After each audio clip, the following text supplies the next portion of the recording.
दोस्तों, आज हम यहाँ पर डिस्कस कर रहे हैं लॉ ऑफ केमिकल कॉम्बिनेशन। तो law of combination chemical combinations के बारे में हम आज का यहाँ पर इस लेक्चर में पढ़ने जा रहे हैं, जिसमें हम सारी लॉज को डिस्कस करने वाले हैं और बिना थ्योरी के करेंगे। बिना थ्योरी के कहने का मतलब कि एक शॉर्ट फॉर्म में आपको पता चल जाएगा कि इन लॉज में जो हमारे जिन्होंने भी ये लॉज दिए हैं, जो भी साइंटिस्ट ने लॉ दिए हैं, तो उसमें मेनली कहा क्या गया है, तो वो आपको यहाँ पर पता चल जाएगा। ठीक है, तो शुरू करते हैं। सबसे पहले मैंने कुछ लॉज लिख दिए, जैसे लॉ ऑफ कंजर्वेशन ऑफ मास हमारी पहली लॉ है, दूसरी है लॉ ऑफ कांस्टेंट प्रोपोर्शन, तीसरी है लॉ ऑफ मल्टीपल प्रोपोर्शन, चौथी है लॉ ऑफ रेसिप्रोकल प्रोपोर्शन। तो जो लॉ ऑफ केमिकल कॉम्बिनेशन है हमें बताती है कि कब जब भी कोई चीज केमिकली कंबाइन करती है तो वो किन किन लॉज को फॉलो कर सकती है, या इसमें कौन कौन सी लॉज जो है एप्लीकेबल हो सकती हैं। एक है law of conservation of mass, दूसरी है law of constant proportion, law of multiple proportion, उसके बाद है law of reciprocal proportion,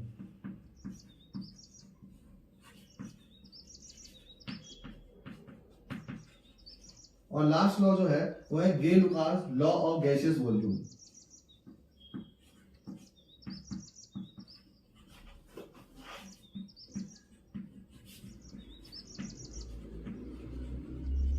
law of gaseous volume. तो आइए एक एक करके वन बाय वन इन सारी लॉज को हम डिस्कस करना शुरू करते हैं।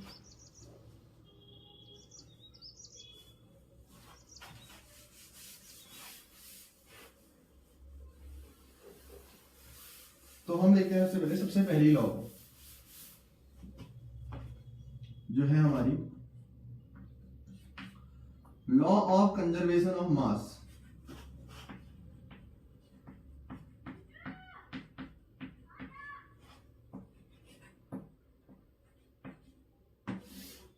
तो law of conservation of mass हमसे क्या कहती है? देखो, law of conservation of mass जो है ये लेवोइजियर ने दी थी 1774 के अप्रॉक्स या कुछ ऐसे ही दी थी। तो ये जो लॉ ऑफ कंजर्वेशन ऑफ मास है हमें लेवोइजियर ने दी थी, एंटोनी लेवोइजियर उनका पूरा नाम था।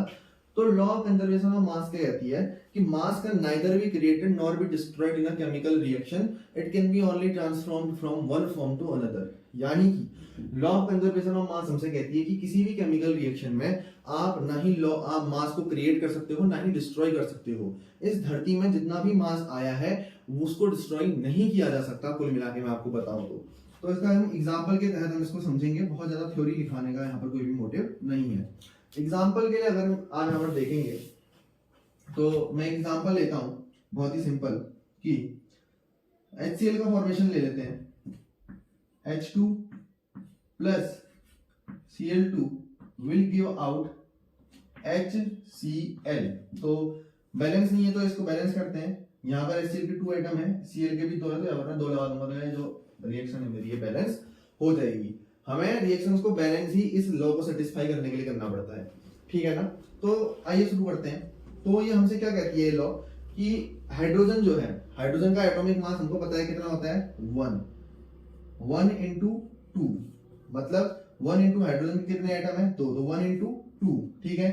पहले मैं निकाल रहा हूँ रिएक्टेंट का मास, ये भी आपको समझ रहे हैं कि पहले मैं देख रहा हूँ रिएक्टेंट साइड में, रिएक्टेंट साइड मतलब जो चीजें रिएक्ट कर रही है ना, अभी उसकी बात कर रहा हूँ। तो रिएक्ट कौन कौन कर रहा है, हाइड्रोजन और क्लोरीन। हाइड्रोजन का एटॉमिक मास 1, मल्टीप्लाई में कितने एटम है, 2, प्लस क्लोरीन का एटॉमिक मास, इसके 2 आइसोटोप होते हैं 35 और 37, और जिनका जो जनरल मास हम निकालते हैं वो आता है 35.5। तो इनटू कितने इसके एटम है सर, 2 है, तो इसको मल्टीप्लाई कर देंगे हम 2 से, ठीक है ना। रिएक्टेंट साइड में हमने देखा, तो मैं इसको जब मैं सॉल्व करूंगा तो 1 2 जा 2 प्लस 35 2 जा करूंगा तो 60 70 बन जाएगा, और 5 का 2 डबल 10, तो ये हो जाएगा 71, और आंसर आ जाएगा 73 ग्राम्स। या एटॉमिक मास यूनिट में आप इसको ले सकते हो, या डेल्टन में भी इसको आप ले सकते हो। तो 1, ठीक है, 71 ग्राम जो है इसका यहाँ पर आंसर मेरा आ गया। इक्वेशन नंबर 1 बोल दूंगा, क्या बोल दूंगा, इक्वेशन नंबर 1। ये मैंने रिएक्टेंट साइड देखा। अब देखो प्रोडक्ट साइड, अब क्या देखना है, प्रोडक्ट की साइड को देखना है। देखो प्रोडक्ट साइड जो है वहां पर अपने पास है HCl के 2, HCl, ठीक है, 2 वैल्यूम HCl के। तो यहाँ पर H का एटॉमिक मास 1 इंटू कितने हैं, 2, इंटू Cl का 35.5, कितने हैं भैया यहाँ पर इसके भी मोल्स या फिर इसके एटम्स, तो 2। तो 1 इंटू 2 सर 2, ठीक है, प्लस में आएगा, प्लस 35.5 इंटू 2 71। अच्छा सॉरी, उधर भी 73 होगा, मैंने गलत कर दिया, शायद ऐड करके लिखा था ना यहाँ पर हमने, ठीक है। तो ये टोटल कितना आएगा 73 ग्राम्स आएगा, कितना आएगा 73 ग्राम्स। तो इक्वेशन हमारी 1 थी और हमारी इक्वेशन नंबर 2 है। तो फ्रॉम इक्वेशन 1 एंड 2 हम कह सकते हैं कि इन दोनों का मास क्या है, इक्वल है। तो कुल मिला के इसने कहा क्या रिएक्शन ने, ये समझो, इस रिएक्शन ने ये कहा कि कहीं भी अगर दुनिया में केमिकल रिएक्शन हो रही है तो जितना मास रिएक्टेंट का है उतना ही मास प्रोडक्ट का भी होगा, जितना मास रिएक्टेंट का है उतना ही मास प्रोडक्ट का भी होगा, ठीक है ना। ये थी हमारी लॉ ऑफ कंजर्वेशन ऑफ मास की, मास हमेशा क्या रहेगा, कंजर्व रहेगा, तभी इसका नाम क्या पड़ा, कंजर्वेशन ऑफ मास की लॉ, यानी कि law of conservation of mass. दूसरी लॉ देखते हैं। दूसरी लॉ जो है हमारी वो है law of constant प्रिपोर्शन।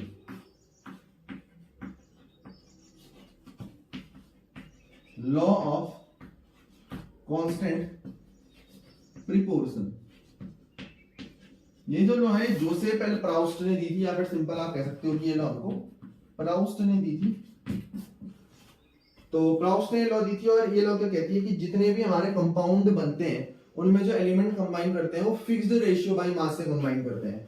For example CO2 की जब फॉर्मेशन होती है तो इन दोनों के मास का अगर हम रेशियो निकालें कि mass of carbon ratio mass of oxygen, अगर मैं यहाँ पर निकालूं तो वो मैं कैसे निकालूंगा, मास ऑफ कार्बन कितना है, कार्बन का जनरल मास जो हम मेनली लेते हैं वो कितना होता है C12 एटम का, तो 12 इंटू एटम कितना है 1। रेशियो में, रेशियो का मतलब जनरली डिवाइड होता है तो आप स्लैश भी लगा सकते हो। मास ऑफ ऑक्सीजन कितना है 16 मल्टीप्लाई में 2, ठीक है ना। तो जरा देखो 12 इंटू 1 कितना होगा सर 12 ही होगा। रेशियो 16 इंटू 2 कितना होगा 32, 16 इंटू 2 कितना होगा 32। अब देखो बहुत लोग बोलते हैं कि रेशियो को सिंपलीफाई कर दिया, काट दिया, ये लोग क्या कहते हैं कि ये जो है इसको आप 4 से काट सकते हो, 4 3 जा 12 ना। लोग क्या कहेंगे, लोग ऐसा करते हैं जनरली, मैं आपको बताऊं तो 12 में रेशियो 32 है तो कहेंगे सर 4 3 जा 12, 4 8 जा 32। तो ये बिल्कुल ही गलत मेथड है, ऐसा कभी नहीं होता। अगर जो असली चीज है, जो सही चीज है वो क्या है कि अगर 12 ग्राम कार्बन के लिए 32 ग्राम मेरा ऑक्सीजन है तो 3 ग्राम कार्बन के लिए मेरा जो ऑक्सीजन है वो कितना है 8 ग्राम है। इसको ऐसे लिखा जाता है, सिंपलीफाई आप कर सकते हो टेबल से काट के, जैसे 4 3 जा 12 और 4 8 जा 32। लेकिन असल में वो चीज क्या है, वो ऐसा नहीं है कि आपने टेबल से काट दिया। असल में हो क्या है कि अगर 12 ग्राम कार्बन के लिए 32 ग्राम ऑक्सीजन चाहिए CO2 बनाने के लिए, तो 3 ग्राम कार्बन के साथ कम से कम 8 ग्राम ऑक्सीजन रिएक्ट करना चाहिए CO2 बनाने के लिए। तो लॉ ऑफ कांस्टेंट प्रोपोर्शन का जो मेन मोटिव है वो क्या है कि अगर आपको कभी भी कार्बन डाइऑक्साइड को प्रोड्यूस करना है तो कम से कम 3 ग्राम कार्बन चाहिए और कम से कम 8 ग्राम ऑक्सीजन चाहिए। इसी में थोड़ी सी कॉन्सेप्चुअल क्लैरिटी आपको और देना चाहता हूं इसी लॉ के तहत, तो थोड़ा उसको भी देख लेते हैं।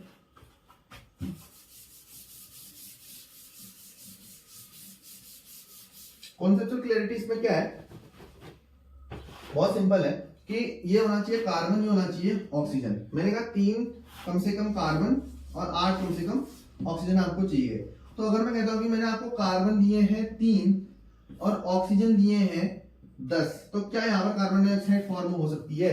कार्बन दिया है 3 ग्राम, ऑक्सीजन दिया है 10 ग्राम, क्या यहाँ पर कार्बन डाइऑक्साइड फॉर्म हो सकती है? इसको देख के बताओ। तो इसका आंसर होगा हाँ, बिल्कुल हो सकती है।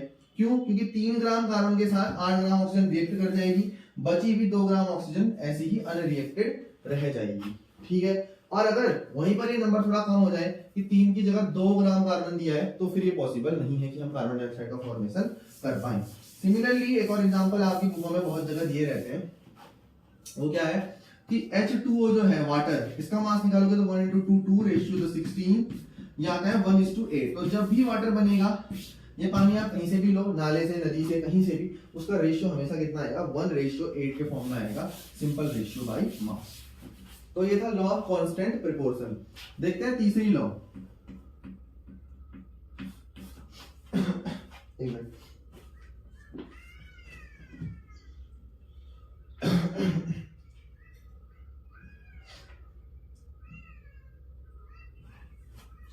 तो तीसरी लॉ जो है अपनी,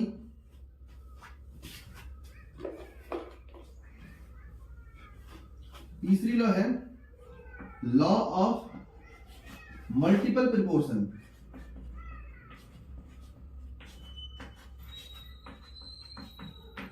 तो समझते हैं ये लॉ क्या कहती है।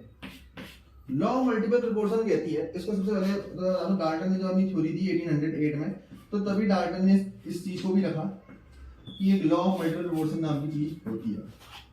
डाल्टन की एटॉमिक थ्योरी आपको अभी और पढ़नी है 1808 की, ठीक है। तो उसी टाइम पे डाल्टन ने लॉ ऑफ मल्टीपल प्रिपोर्शन को की चीज जो है इसको भी आगे को रखा था।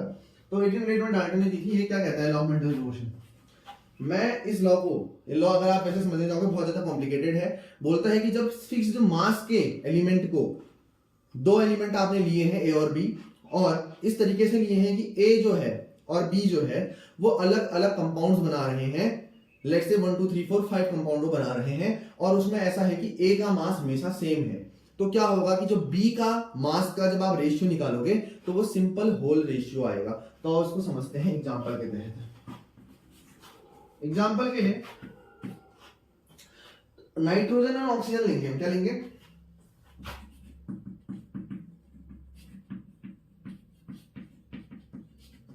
तो देखो इनके बहुत सारे कंपाउंड बनते हैं, इनके बहुत सारे कंपाउंड बनते हैं। शुरू करते हैं पहले से। जो पहला compound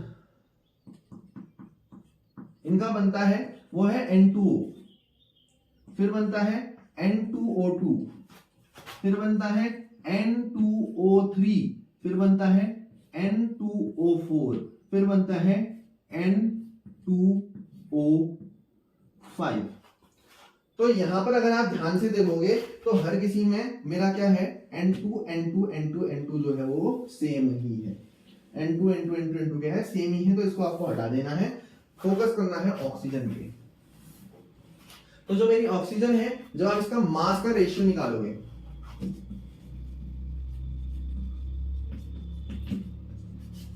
mass ratio of oxygen बराबर कितना आएगा, 16 होता है सर। 16 का टेबल आएगा, 16 1 जा 16, रेशियो 16 2 जा कितना 32, ठीक है। इस तरीके से आप 16 3 जा 48, इस तरीके से आप इजीली इसको क्या है कैलकुलेट कर सकते हो। 16 4 जा 64, 16 5 जा 80, इस तरीके से आप इसको निकाल सकते हो, ठीक है ना। तो अब इसको आप सिंप्लीफाई करो। 16 ऑक्सीजन के लिए 32, 32 के लिए 48, तो एक है तो एक के लिए क्या आ जाएगा 2, फिर 3, फिर 4, फिर 5। कितना सिंपल रेशियो आ गया, 1 2 3 4 5, 1 ratio 2 ratio 3 ratio 4 ratio 5 ratio. तो यही जो है सिंपल होल रेशियो मेरा क्या आ रहा है यहाँ पर नाइट्रोजन ऑक्सीजन के कंपाउंड तो तब बन रहे हैं। यही है लॉ ऑफ मल्टीपल प्रिपोर्शन। आशा करता हूं यहां तक बात क्लियर रहेगी। इसका एक और एग्जांपल आपको कराते हैं।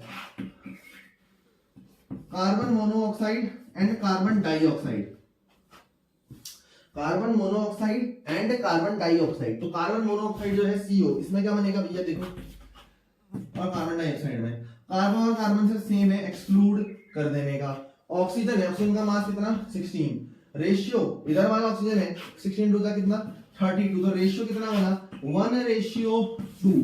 क्या है, सिंपल होल रेशियो। क्या है, सिंपल होल रेशियो, ठीक है ना। जो कंपाउंड सेम है, इसका मास सेम है, उसको एक्सक्लूड कर देना है और फोकस किस पे करना है, इस पे क्या करना है आपको, फोकस करना है। तो आप इसको आसानी से सॉल्व कर लोगे, बना लोगे,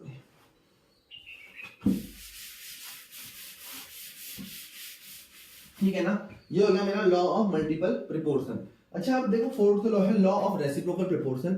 आप चाहो तो इसको स्किप कर सकते हो, बहुत सारी बुक्स में इसको नहीं दिया गया है, तो मैं आपको पहले ही बता दूं इस चीज के बारे में। लेकिन अगर आप नॉलेज के लिए पढ़ते हो तो आप इसको देख सकते हो। हाँ, अगर आप कॉम्पिटिशन एग्जाम की तैयारी कर रहे हो तो इसको देखने में कोई हर्ज नहीं है। बहुत लोग सोचते हैं कि हम बहुत ज्यादा कॉम्पिटिशन ओरिएंटेड पढ़ेंगे, जो कि एक अच्छी बात है, लेकिन थोड़ा बहुत नॉलेज अगर आप रखना चाह रहे हो तो वो कोई गलत बात नहीं रहेगी।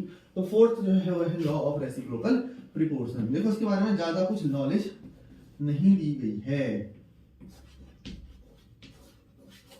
बहुत कम जगह देखने को आपको मिलेगी।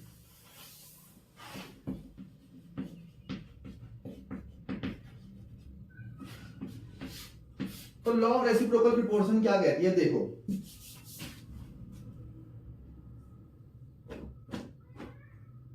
थोड़ा सा ध्यान से समझना है इसको। ये बोलती है कि अगर मेरे पास एक एलिमेंट या फिर एक सब्सटेंस, जो भी कहते हो कह लो, ए है, एक सब्सटेंस एक एलिमेंट ए है और वो रिएक्ट कर रहा है टू अदर एलिमेंट से, बी और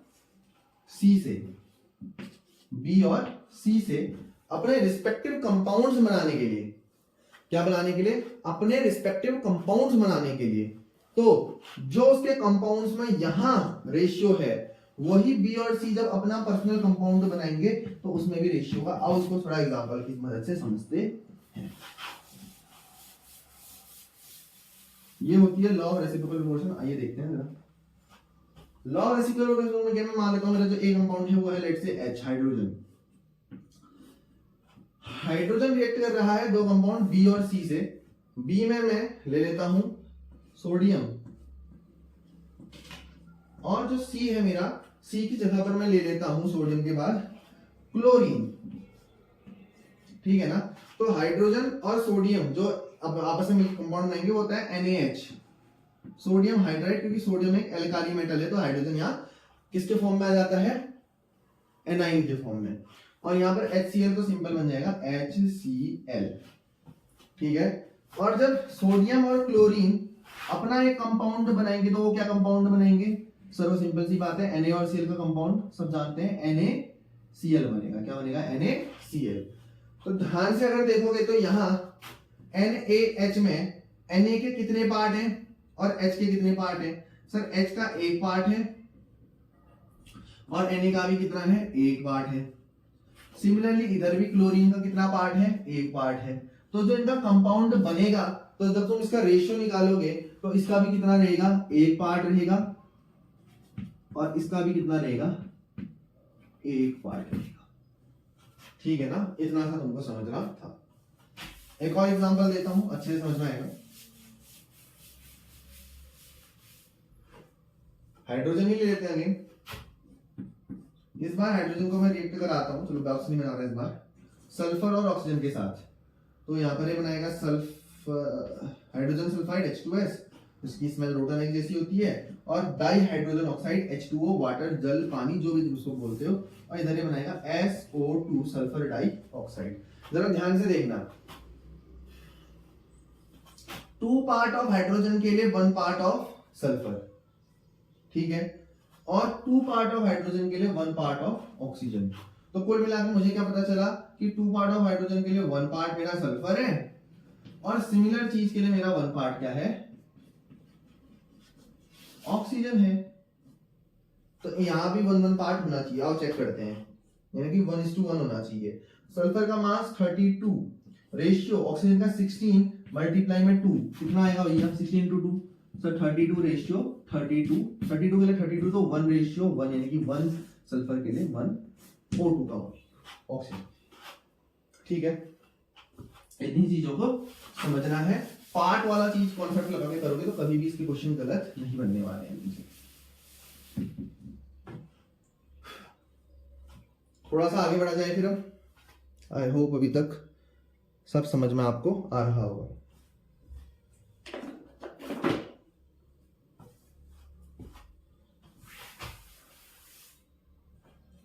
लास्ट चीज अपनी जो है अब यहां से बचती है, that is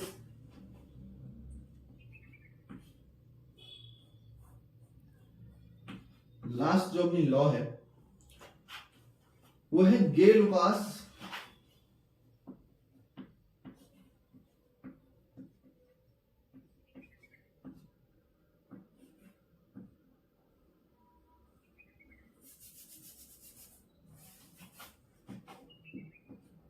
law for gaseous volume या गैसेस के वॉल्यूम के बारे में। ये लॉ भी बड़ी सिंपल है, ये लॉ कुछ नहीं कहती, हमेशा सिंपल रेशियो में रहेगा बोलते हैं गैस या उसका प्रोडक्ट। अब देखते हैं, वो सिंपल सी लॉ है। ज्यादा दिमाग नहीं चलाना पड़ेगा। पहली केस मैंने बनाई HCl, let's say H2 plus Cl2 बनाएगी HCl, 2 मॉलिक्यूल, ठीक है।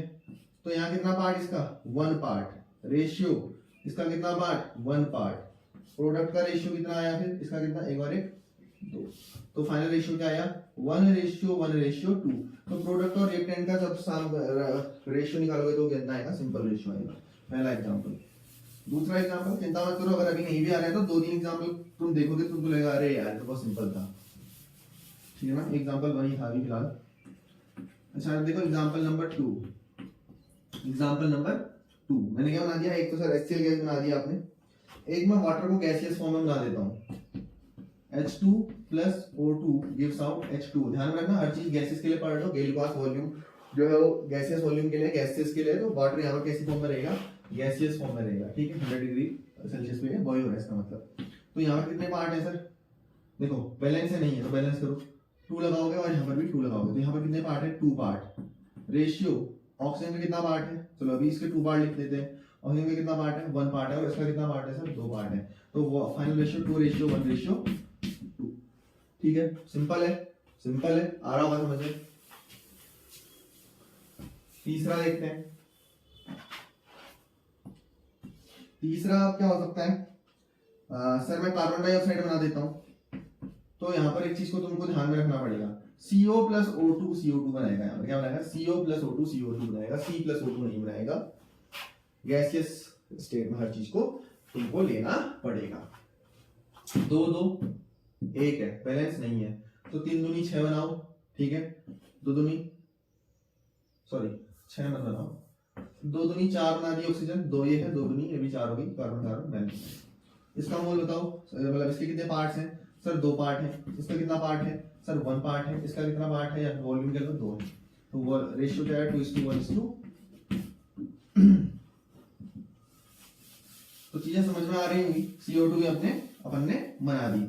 एक और चीज बना देता हूं आपके लिए, NH3, N2 plus H2 will gives out NH3। तो ये H2 है, यहाँ 3 है, 3 और 2 कैल्शियम 6, तो इसको 6 बनाना पड़ेगा, 2 3 जा 6, ये 3 2 जा 6।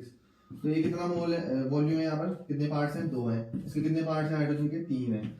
फाइनल प्रोडक्ट के कितने पार्ट हैं 2 हैं। तो रेशियो क्या होना 2:3:2। क्या एक सिंपल रेशियो नहीं बियर कर रहा है, बिल्कुल कर रहा है सर। सब चीज तो आपके सामने है, सब चीज तो आपके सामने है। तो ये था सारा लॉज के बारे में। इससे रिलेटेड अगर आपको क्वेश्चन करने होंगे तो आप मुझे बता सकते हैं कमेंट सेक्शन में, ठीक है ना। तो आज के लिए फिलहाल जो है इस लेक्चर में हम इतना ही रखते हैं। मिलते हैं आपसे नेक्स्ट लेक्चर में।